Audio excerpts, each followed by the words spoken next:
हबीबुल्लाह को खैबर पख्तूनख्वा के टांग शहर में कल शाम को गोली मार दी गई और इस बार भी किसी अज्ञात बंदूकधारी ने हमलावर ने इस आतंकवादी को अपना निशाना बनाया है, बिल्कुल उसी तरीके से जिस तरीके से हाफिज सईद के जो दूसरे सहयोगी रहे हैं उन्हें मौत के घाट उतारा गया। हबीबुल्लाह लश्कर के लिए नए लड़ाकों की भर्ती करता था। उसकी मौत से लश्कर चीफ हाफिज सईद को बड़ा झटका लगा है और इस साल पाकिस्तान में लश्कर के 4 आतंकियों की हत्या कर दी गई, जिसमें से 3 आतंकी इसी दिसंबर महीने में ढेर कर दिए गए हैं। पाकिस्तान के आतंकियों के दिलों में अज्ञात बंदूकधारी का इतना खौफ बैठ गया है कि सभी आतंकी संगठनों के आकाओं ने अपने प्रमुख आतंकियों को मस्जिदों में नमाज के लिए जाने पर रोक लगा दी है। और यही नहीं, निकाह पार्टी में भी आतंकियों के जाने पर रोक लगा दी गई है ताकि भीड़ का फायदा उठाकर कोई हमलावर उन्हें निशाना न बना पाए। हालांकि इसके बाद भी पाकिस्तान में आतंकियों की हत्या लगातार जारी है। हबीबुल्लाह 2016 के उरी अटैक के साथ साथ आपको बताएं कि पुलवामा में जो अटैक हुआ था उसमें भी शामिल रहा है। हम सीधा रुक करेंगे, हमारी सहयोगी रिफत अब्दुल्ला जम्मू कश्मीर से हमारे साथ जुड़ गए हैं।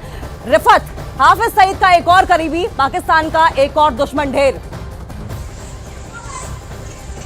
देखिए, बिल्कुल जिस तरीके की खबरें आ रही हैं, खैबर पख्तूनख्वा एरिया में जो है इसकी हत्या कर दी गई है। अननोन गनमैन जो है पहले कश्मीर में हुआ करते थे, लेकिन अब पाकिस्तान में भी अननोन गनमैन जो हैं वो मिलिटेंटों की हत्या कर रहे हैं। अभी तक 20 से ज़्यादा जो है मिलिटेंटों की हत्या कर दी गई है, लेकिन बताया जा रहा है कि हबीबुल्लाह जो है वो यहाँ के कई अटैक्स में इन्वॉल्व था। जिस तरीके से आपने कहा कि उड़ी अटैक में वो इन्वॉल्व था और पुलवामा में जो अटैक हुआ था जिसमें 40 CRPF के जवानों की जान गई थी और उसमें भी वो इन्वॉल्व थे। और साथ ही बताया जा रहा है कि वो रिक्रूटमेंट कर रहा था। और जिस तरीके की रिपोर्ट्स आ रही हैं अलग अलग सोर्सेज से, उसके मुताबिक जो है अब लगातार अननोन गनमैन जो है वो हत्या कर रहे हैं पाकिस्तान में मिलिटेंटों की अलग अलग जगहों पे, और ख़ास तौर से उन मिलिटेंटों की जो हाई प्रोफाइल रहे हैं, जो कमांडर्स रहे हैं या जो बड़े बड़े अटैक्स में जो है इन्वॉल्व रहे हैं। तो जिस तरीके से ये अब हत्या हुई है तो ये कहा जा सकता है कि अब ज़रूर जो वहाँ पे मिलिटेंट हैं या कमांडर हैं या बड़े बड़े अटैक्स में जो इन्वॉल्व हुए होंगे, शायद उनकी अब निशानदेही की जा रही है और उसके बाद टारगेटेड किलिंग्स उनकी की जा रही है। तो ये एक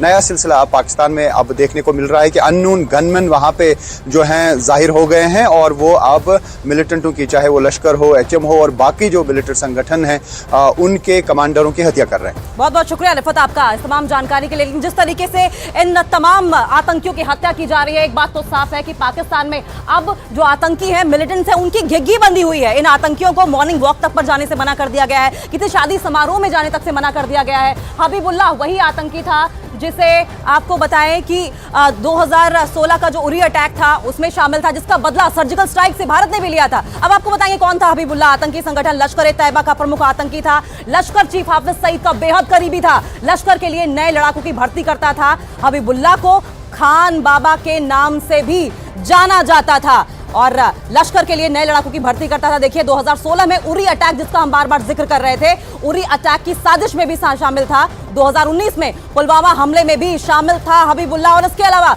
2020 में जम्मू के नगरोटा में जो मुठभेड़ हुई थी उसमें भी इसका इन्वॉल्वमेंट बताया जा रहा है। पूर्व पाक सांसद दावर खान कुंडी की मौत में भी शामिल था। 2016 में उरी अटैक की साजिश में शामिल था हबीबुल्लाह और इसके अलावा 2019 में पुलवामा हमले में भी इसके शामिल होने की जानकारी मिल रही है। तो हबीबुल्लाह किस तरीके से हाफिज सईद का करीबी था और कौन कौन सी आतंकी घटनाओं में इसका नाम सामने आया, ये शामिल रहा है, ये आपको देखिए स्क्रीन पर हम ग्राफिक्स के जरिए समझाने की कोशिश कर रहे हैं। हाफिज सईद का क्योंकि राइट हैंड था और ये चौथा राइट हैंड है हाफिज सईद का, जो इस तरीके से अज्ञात बंदूकधारियों की ओर से मारा गया है। और ऐसे में अब हाफिज सईद हो या फिर लश्कर-ए-तैयबा हो, उनके आतंकियों के मन में डर घर कर गया है। हबीबुल्लाह कौन था और क्या उसके आतंकी कारनामे हैं, ये आपको ग्राफिक्स के जरिए हम लगातार बता रहे हैं। 2016 में उरी अटैक में इसका बड़ा इन्वॉल्वमेंट था और उसके बाद हिंदुस्तान की ओर से एक बड़ी सर्जिकल स्ट्राइक करके इन आतंकियों से बदला लिया गया था और चुन चुनकर उन्हीं के घर में घुसकर हिंदुस्तान की ओर से इन आतंकियों को मौत के घाट उतारा गया था।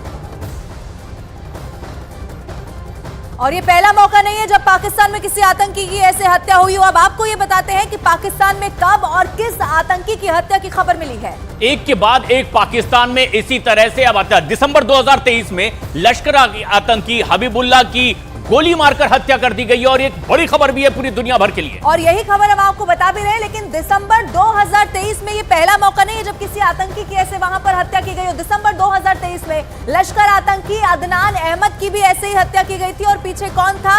अज्ञात बंदूकधारी। और इसके अलावा इसी महीने दिसंबर 2023 में अहले सुन्नत वल जमात के आतंकी बिलाल मुर्शिद की भी इसी तरह से हत्या हुई है। और उसके बाद आप देखिए नवंबर 2023 में भी सिलसिला रुका नहीं, आतंकी की हत्या हुई। अक्टूबर में भी शाहिद लतीफ की हत्या यहां पर हो जाती है, उसे भी मौत के घाट उतारा गया। लेकिन इसके अलावा इस सितंबर में 2023 में ही लश्कर के रियाज अहमद उर्फ अबू कासिम की भी इसी तरह से हत्या हुई।